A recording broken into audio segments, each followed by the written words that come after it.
imajinasi dan kreativitas yang ditawarkan oleh gairah Pentakosta. Nah, penjelasan awal saya di atas haruslah dipahami secara ilustratif agar kita tidak terjebak ke dalam modalisme. Maribogo sendiri menyadari potensi besar gairah Pentakostal untuk membutuhkan perspektif trinitaris dari eklesiologi. Dan tampaknya Cinderella dalam teologi, yaitu Roh Kudus itu sekarang sudah masuk ke dalam percakapan. Karena selama ini hanya dua pribadi itu yang selalu kita bahas, Sang Anak dan Bapa yang diadegankan Katolik dan Protestan. Sekarang Sang Cinderella itu masuk. Itu istilah teknis dalam dunia sistematik teologi yang ingin mengatakan betapa kita sudah meninggalkan Roh Kudus. Nah, lantas Maribogo membahas telah modalistik Joachim Fiore yang membeberkan sejarah Allah Trinitas yang tersibat dari masa Sang Bapa melewati masa Sang Anak menuju masa Roh Kudus yang menuntun gereja masuk ke dalam persekutuan persahabatan dengan Allah Tritunggal. Ini modalisme. Tapi kemudian dia melampaui Joachim dengan melompat ke pemikiran Moltmann yang juga mengutip Joachim, yang memperlihatkan bahwa pemikiran Joachim dengan membeberkan modalisme historis dari Allah Tritunggal ini sebenarnya punya prinsip satu, yaitu bahwa ada pertumbuhan, ada growth, ada natalitas menuju persahabatan. Dengan kata lain, mimpi gereja adalah persahabatan dengan Allah Tritunggal dan sebagai sebuah persekutuan persahabatan. Maribogo mengutip ucapan Moltmann demikian: melalui berdiamnya Roh Kudus, umat masuk ke dalam hubungan langsung yang baru ini. Kebebasan sahabat-sahabat Allah tidak bertumbuh dari kebebasan anak-anak Allah. Hal ini barulah mungkin terjadi ketika umat mengenali diri mereka sendiri dalam Allah dan Allah di dalam mereka. Itulah terang dari Roh Kudus. Atas dasar itulah Maribogo mengusulkan sebuah model eklesiologi yang berbasis persahabatan dengan berkata, persahabatan dengan Allah terungkap di dalam persahabatan dengan sesama orang percaya, di dalam relasi yang personal dan akrab satu sama lain. Kita membaca betapa garis pembatas berdasarkan warna kulit dan kelas terhapus di kebangunan rohani di Jalan Azusa itu. Tentu saja persahabatan ini berada terus dalam pergumulan konstan dengan banyak partikularitas dari keberadaan yang historis. Apa yang mengikat orang-orang Pentakosta bersama-sama dalam persahabatan bukanlah sebuah posisi sosial yang sama sebagai hamba-hamba, bukan pula pertalian darah sebagai saudara-saudara dan saudari-saudari, namun keakraban yang mereka alami bersama melalui roh yang diam dan berdiam dan sukacita yang mereka peroleh dalam hubungan langsung dengan Allah dan satu sama lain. Singkatnya, Roh Kudus memungkinkan persahabatan intra-trinitarian berwatak bukan hanya muncul dua arah, namun juga komunal tiga pihak. Dari situlah gereja sebagai komunitas persahabatan menemukan identitasnya. Sejak 2 tahun lalu saya mendalami tema persahabatan sebagai sebuah perspektif luas bagi konstruksi teologi trinitaris dan eklesiologi lokal di Indonesia.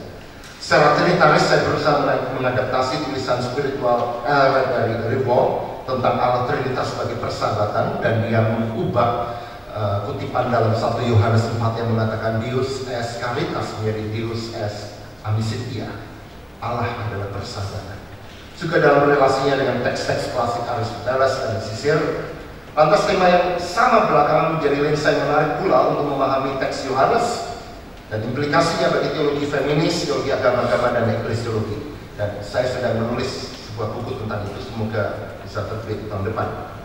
Secara khusus, sama seperti gairah Pentakostal menjadi jalan ketiga antara substansi Katolik dan prinsip Protestan, eklesiologi persahabatan ini tampaknya menjadi jalan ketiga antara model kepemimpinan gerejawi yang hierarkis, piramida meruncing ke atas, dan model kepemimpinan hamba, bularki, saya sebut demikian, sebuah piramida terbalik meruncing ke bawah. Sebab model kepemimpinan sahabat atau filiarki menjadi budaya eklesial yang ideal, yang layak untuk diperjuangkan untuk menggantikan bularki yang sebenarnya ditawarkan Yesus sekadar sebagai sebuah antidot atau counter culture bagi hierarki. Dan sebabnya kita mengingat apa yang Yesus ucapkan dalam Yohanes 15 ayat 15, aku tidak lagi menyebut engkau hamba, maka tinggalkanlah hamba, pelayan, pelayanan, melayani, dan aku menyebut engkau sekarang sahabat. Karya gerejawi bukan karya pelayanan, karya gerejawi adalah karya persahabatan. sayangnya kita sudah latah dan melakukan evaluasi besar-besaran terhadap pelayan. Kamu melayani di mana? Hamba Tuhan. Sementara anggota jemaat setelah PA antri ngambil makanan, lalu hamba Tuhan masuk menerobos antrian karena hamba Tuhan. Sementara umat berkumpul teratur di sebuah aula, hamba Tuhan duduk di sofa di depan. Jadi tiba-tiba terjadilah perselingkuhan tak kudus, unholy alliance antara hierarki dan dularki. Tampilannya dularki, spiritnya hierarki. Dan itu kita lakukan terus. Semakin memakai slogan pelayanan, semakin hierarkis setelah gereja itu. Dan tolong Anda menengok kembali gereja-gereja kita, termasuk gereja-gereja suku, bagaimana pelayanan dipakai sebagai justifikasi terhadap power, terhadap kekuasaan, dan terhadap pamor apapun itu. Saya teruskan supaya saya tidak curcol. Sayangnya dalam kehidupan sesehari gereja, dularki atau kepemimpinan pelayan sudah menjadi slogan yang makin tak bermakna atau malah sesat makna jika tidak malah menopengi dan melindungi hierarki dominatif yang sebenarnya harus dilawannya. Nah, saya tertarik dan senang karena di sekolah ini tiba-tiba semangat persahabatan itu menjadi semacam tema yang digumuli oleh banyak pihak. Misalnya ini jadi trending topics untuk kayak Twitter. Saya mencatat beberapa mahasiswa yang meneliti tema ini dari perspektif yang berbeda-beda, baik dalam skripsi Elisa Prang, GPIB, semoga didengar oleh petinggi GPIB, Ibu Rianti dan Sinhan Pardede dari HKBP, semoga juga didengar oleh Evorus, yang ternyata beberapa bulan lalu juga memakai lensa persahabatan dalam sebuah ceramahnya. Tapi saya tidak yakin apakah dia kuat untuk melawan struktur keevolusan dan hierarki HKBP yang sudah sangat kental itu. Maupun disertasi Lopati, beliau di mana? Ya, yang sedang akan ditulis dengan model persahabatan juga untuk mengkritik Gemim. Kolega saya Pak Lasar Purwanto juga mendalaminya dalam perspektif kepemimpinan dan hukum gereja. Nah, tampaknya di tengah kecenderungan hidup gereja di Indonesia yang makin hierarkis dan declining, dan saya percaya menurunnya jumlah anggota itu juga akibat dari hierarki. Yang saya maksud hierarki bukan dalam pengertian teologis dalam gereja Katolik dan Ortodoks, tapi hierarki sungguh-sungguh piramidal, atau lebih tepat kalau saya memakai istilah Elizabeth Suster, hierarki. Maka tawaran eklesia persahabatan menurut saya sungguh menjanjikan. Secara sengaja saya menyajikan sebuah telaah yang seolah-olah tidak terlalu berminat pada pencarian eklesiologi kontekstual yang khas Indonesia. Ada alasan khusus untuk hal ini. Saya membayangkan bahwa para pembicara lain dan percakapan selama 4 hari ini akan melimpah ruah soal eklesiologi kontekstual. Terus terang saya belakangan ini agak pesimis dan kritis terhadap apapun dalam dunia teologi yang mengaku diri kontekstual. Saya menuangkannya dalam sebuah tulisan yang berjudul Toward an Asian Multi-Textual Theology. Saya mengusulkan sebuah teologi yang multitekstual sebagai kritik dan emoh pada teologi kontekstual yang ternyata tidak kontekstual sama sekali. Bukan hanya karena teologi lantas membosankan, namun juga bahwa kekayaan telaah atas konteks kerap justru dibarengi oleh kemiskinan pada ranah teks dan tradisi Kristen. Kita kaya pada konteks, tapi bicara soal konstruksi teologi dan teks Kristen kita menjadi sangat miskin. Yang saya khawatirkan adalah kalau kita lebih memusatkan perhatian di dalam studi institut ini pada kontekstologi eklesial ketimbang eklesiologi kontekstual. Terima kasih. Ya, terima kasih Pak Menteri. Menarik sekali pemaparan Pak dan mengangkat kita pada diskusi yang ini. Dan tentu apa yang disampaikan oleh Pak Yos ini harus kita diskusikan atau dialogkan. Maka untuk pada pertama saya berikan kesempatan 4 orang untuk menjadi penanggap untuk bertanya kepada, tapi ini juga ada beberapa tamu lain. Nah, Bapak, 4 orang penanggap. 2, 3, 4. Ya, dimohonkan pada para penanggap untuk mengambil tempat di 3 mic ini karena tadi agaknya tidak efektif, kabelnya sampai kemarin seperti ini, ulang. Jadi mohon kesediaan untuk berdiri di antara 3 mic ini kalau untuk berbicara. Dan dalam kepentingan dokumentasi itu masih perlu disebutkan nama dan dari mana. Silakan Pak. Saya Agus Bandayeri dari Fakultas Teologi UGI, tapi hadir di sini mewakili Indonesian Catholic Society, suatu forum studi dan diskusi mengenai Calvin dan Calvinisme di Indonesia bersama dengan Pak Balu, kami suatu grup. Saya terima kasih sekali untuk tantangan dari Pak Dewas, dan ini gagasan-gagasan baru yang menuntut memang kita berpikir lebih jauh. Komentar saya ada beberapa. Pertama, Abraham van de Beek, teolog Belanda yang hadir pada abad ke-20 sampai 21 dalam merumuskan teologinya dan termasuk juga eklesiologinya, mengatakan bahwa saya sudah belajar pemikiran dari para bapak gereja dan semua saya sudah baca. Dan menurut saya, apa yang para bapak gereja itu sudah letakkan pada awalnya itu sudah bagus bagi kami. Tinggal kita belajar mendalaminya lebih jauh. Dan menurut dia itu relevan pada situasi sekarang. Nah, dalam paparan Bapak, sebenarnya kita ketika merumuskan eklesiologi pada masa kini juga tidak dapat menghindarkan diri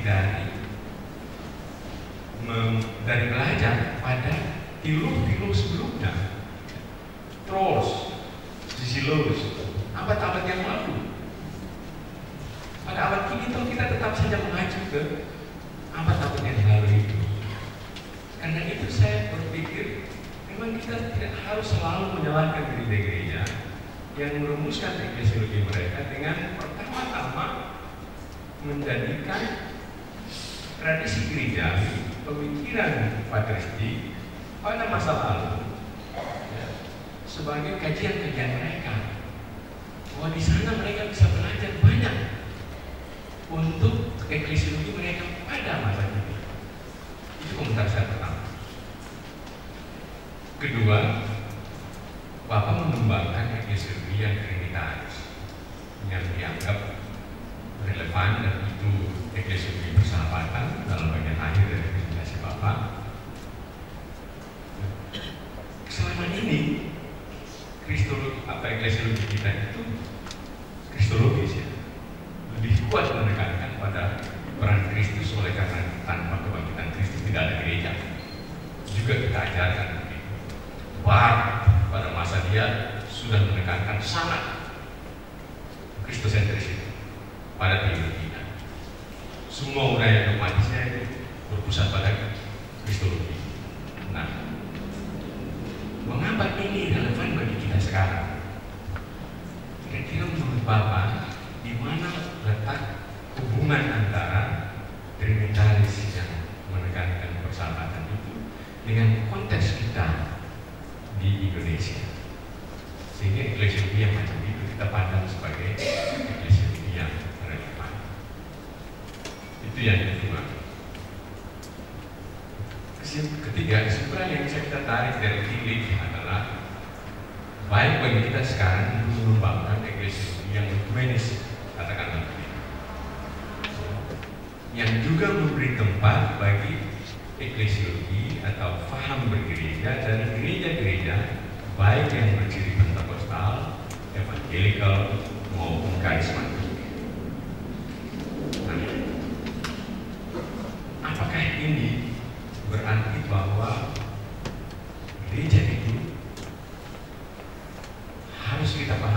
sebagai yang melampaui tradisi kekristenan yang menjadi karakter mereka pada awal.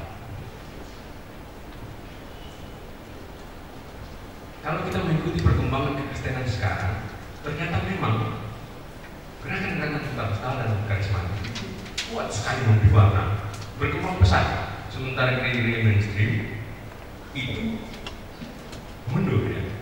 Tetapi toh kalau kita mencoba untuk mencitrakan kekristenan pada umum dan dunia, warna kekristenan Bali itu masih mewarnai kekristenan kita. Itu hasil survei ekumenis. Sehingga toh back to basic of Protestantism itu jadi warna reformasi masih tetap juga kuat. Komentar Bapak. Saya kira itu 3 hal yang ingin saya katakan. Terima kasih. Sudah banyak komentarnya. Terima kasih Pak. Lanjut.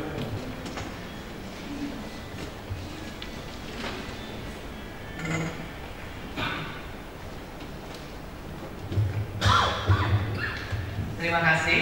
Saya Meta Sartika dan saya mengajar di lapangan di Jemaat, saudara-saudara.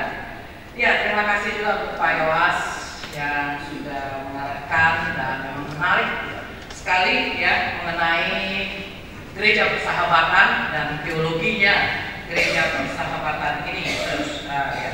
Tapi yang saya ingin dengar lebih lanjut ya, kira-kira apa saja yang bisa kita definisikan dengan persahabatan ini? Mungkin nanti di buku Pak Yowas itu ada ya persahabatan ini. Nah, karena apa? Karena di satu sisi memang ketika mendengar gereja persahabatan itu kami sambut dan menggembirakan ya, karena gereja persahabatan berbicara soal keramahan ya, soal kedekatan, tidak ada hierarkis.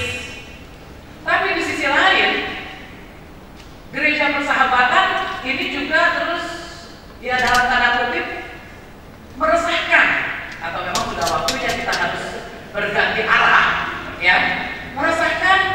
Dan terus itu karena kita ditunjuk-tunjuk. Inilah makanya gereja-gereja yang berakar udah tua gitu kan, itu ya katakanlah pemuda kami mengatakan gereja ini kebanyakan aturan ya. Kalau gereja persahabatan itu yang mereka tunjuk gereja lain ya kan, nggak banyak aturannya kayak begini, lihat aja pagernya begitu tebal begitu kan. Nah, jadi terkadang karena begitu bersahabatnya seolah-olah kalau banyak aturan itu tidak ya. Dan ya termasuk sampai hal-hal praktis soal baju, mungkin kalau saudara cari di YouTube ya. Nah, ini juga menarik trennya. Saya satu kali pernah dibawa ya sama anggota jemaat itu, lalu kasih lihat ya. Misalnya waktu itu memang kalau di Kanada ya, kotanya mah kota kecil, Winnipeg. Kalau kasih lihat gereja Presbyterian itu, coba lihat sepi katanya. Sedangkan, nah itu karena yang kurang bersahabat, mimbarnya jauh, penatuannya duduknya eksklusif, ya kan? Nah, sedangkan kalau yang persahabatan itu, saudara bisa cari misalnya gereja-gereja kayak meeting place segala begitu ya, itu rame. Nah, itu yang pemusiknya mau pakai celana pendek pun boleh ke gereja, nggak ada aturan mesti pakai baju rapi segala, sehingga memang kami juga kesulitan kalau mengatur song leader di gereja kami misalnya harus rapi. Pemuda kami bilang, ya ini kami udah rapi loh, nggak pakai celana pendek soalnya, udah rapi seperti itu. Nah, jadi definisi persahabatan supaya lebih pas dan diharapkan ini juga bisa jadi diketahui hal mana yang memang sangat menggembirakan, tapi hal mana yang meresahkan. Ini, terima kasih. Ya. Terima kasih dan waktunya terhadap kita.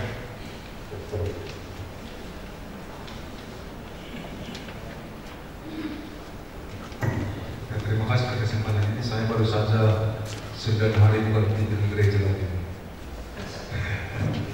Karena usia saya tidak lagi begitu. Tanpa saya tertarik dengan tema ini. Nama Kalau kita semua yang bagi KPS.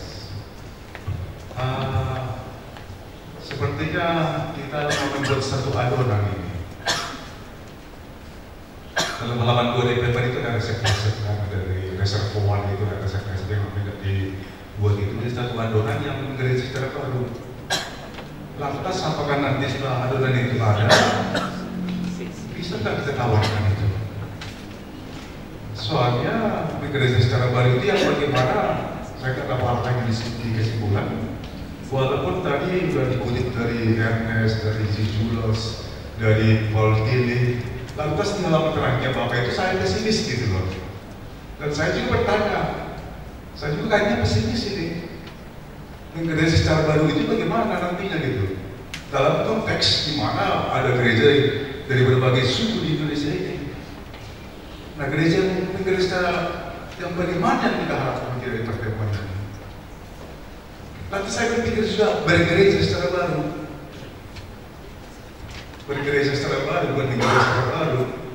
Nah, kalau ada di mall, ada di mana-mana itu bergereja secara baru barangkali. Dan para kuliner rohani ini bisa ke situ gitu loh. Nah, lantas apakah nanti bergereja secara baru ini kuliner rohani juga akan bisa datang kepada kita? Biar jenis pakaian ya Bu. Dia pakai pakaian secara saya itu bisa masuk bergereja secara baru ini. Lalu kesan mana sih berarti bergereja secara baru kah?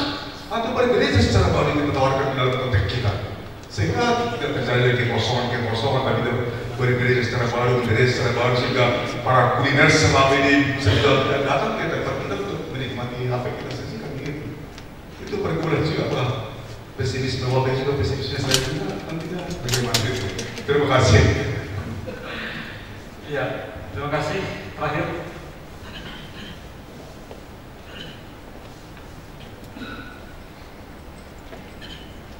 Ya, terima kasih. Saya Tertius dari STB Gamalu.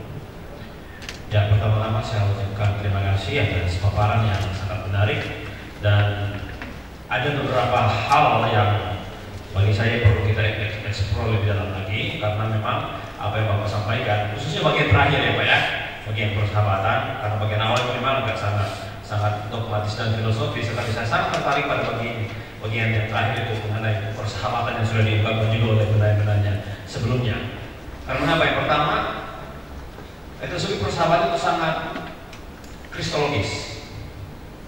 Yang pertama, Yesus yang mengajarkan bahwa murid-murid itu tidak dipanggil lagi hamba tetapi sahabat.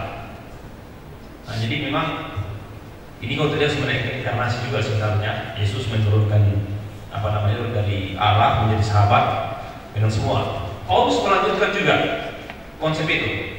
Ketika aku berada di antara orang Yunani, aku menjadi seperti orang Yunani. Ketika antara Yahudi, aku menjadi seperti orang Yahudi. Bukankah itu ada persahabatan?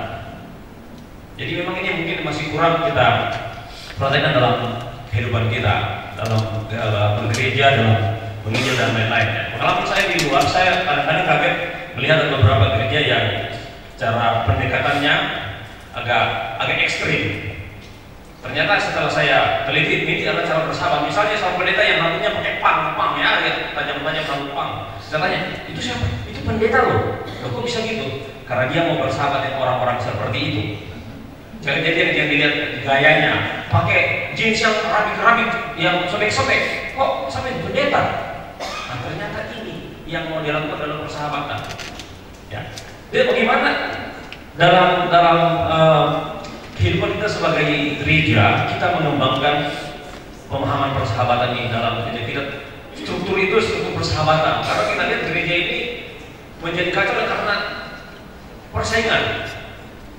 Gereja menjadi sangat fragmentaris karena masing-masing gereja mau menonjolkan keakuannya, menolak mengakui gereja yang lain. Misalnya ada gereja-gereja tertentu yang kalau ada gereja lain anggotanya yang sekolah dari gereja lain, ada gereja lain masuk di gereja, kami tidak terima, kami tidak akui. Ini gereja ini teologi kami tidak akui. Nah, ini menunjukkan bahwa tidak ada persahabatan. Nah, bagaimana dalam bergereja secara baru? Bapak dalam buku Bapak yang dikembangkan lagi bagaimana gereja Indonesia harus lebih bersahabat lagi. Dan bersahabat ini sebenarnya ada bentuk lain dari dialog sebenarnya. Dialog beragama sebenarnya itu konsep bentuk lain dari persahabatan. Nah, kenapa hal ini tidak dikembangkan dalam gereja kita dan berbagai denominasi?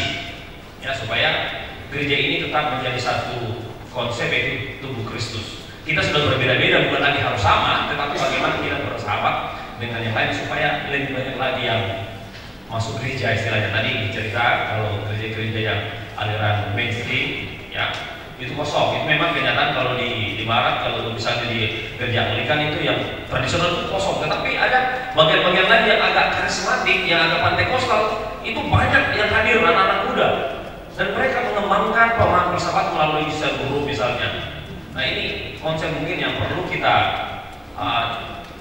pelajari, yang walaupun kadang-kadang kita agak benci istilah-istilah seperti ini ya, kasar istilahnya benci, karena memang apalagi itu sel guru itu karismatik, kerja kita tidak perlu yang seperti itu. Nah bagaimana kita hidup dalam bersahabat. Jadi mungkin ini Bapak bisa kembangkan lagi dalam bukunya supaya kita semua bisa belajar bergereja secara baru. Ya, terima kasih. Ya, terima kasih. Dan Pak Yos memang kedengarannya dan kita sebut dengan eklesiologi persahabatan itu hikmah ya, tapi ternyata masih menimbulkan banyak pertanyaan, terutama ketika diterapkan dalam konteks Indonesia yang silakan. Iya. Ya, makasih. Izinkan saya untuk merespon semampu saya. Kalau ada yang tidak mampu, Bung Denny nanti bantu. Saya setuju dengan Pak Agus bahwa kelatahan para teolog itu seringkali adalah ingin mencoba menciptakan yang baru, bukan karena mereka tahu apa yang lama, tapi karena mereka nggak tahu yang lama,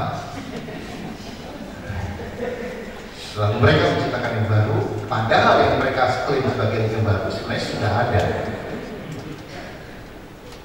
Saya tertatih-tatih menyelesaikan studi S3 saya, 1 tahun diwajibkan tidak ngapa-ngapain selain membaca tulisan bapak-bapak gereja Timur dan Barat.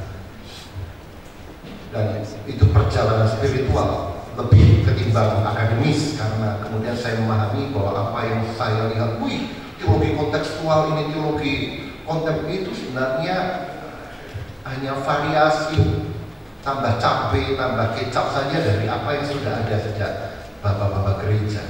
Jadi benar. Jadi kita tidak boleh berteologi secara diskontinuitas, seolah-olah ini baru nih. Jadi kita menjadi bagian dari persekutuan umat Allah sepanjang zaman, dan kita sebenarnya hanya meneruskan apa yang para leluhur kita sudah mulai sibakkan dan ungkapkan. Jadi ada usaha mentradisikan tradisi, tapi juga ada usaha menginterpretasi ulang tradisi itu karena kemajemukan lokalitas dan lain sebagainya. Jadi tidak ada yang baru di bawah matahari ini menurut saya, Pak. Yang baru mungkin adalah konteksnya, yang asing tadinya. Yang baru mungkin adalah cara mengolahnya. Jadi saya lebih memahami teologi itu bukan seperti seorang guru yang mewartakan kebenaran, bukan seperti seorang pemegang moralitas yang mewartakan kebaikan, tapi seperti seorang koki. Kita punya bahan yang memang sudah ada dan kita olah, kita masak, adonan, Pak. Jadi betul, teologi itu adonan, kita olah. Dan bahannya memang bahan Kristiani yang luar biasa banyak. Celakanya kan kita selama ini terlalu denominasional, terlalu mengkonserv apa yang menjadi denominasi kita sendiri. Di hadapan kita ada 1001 bahan untuk kita masak, yang kita pakai ya cuma itu saja. Karena kita menyangka inilah yang paling ortodoks, inilah yang paling reform, inilah yang paling benar dan lain sebagainya. Jadi mestinya ada semacam keleluasaan, ke generosity, semacam rasa nyaman bahwa kita berada di banyak sekali di taman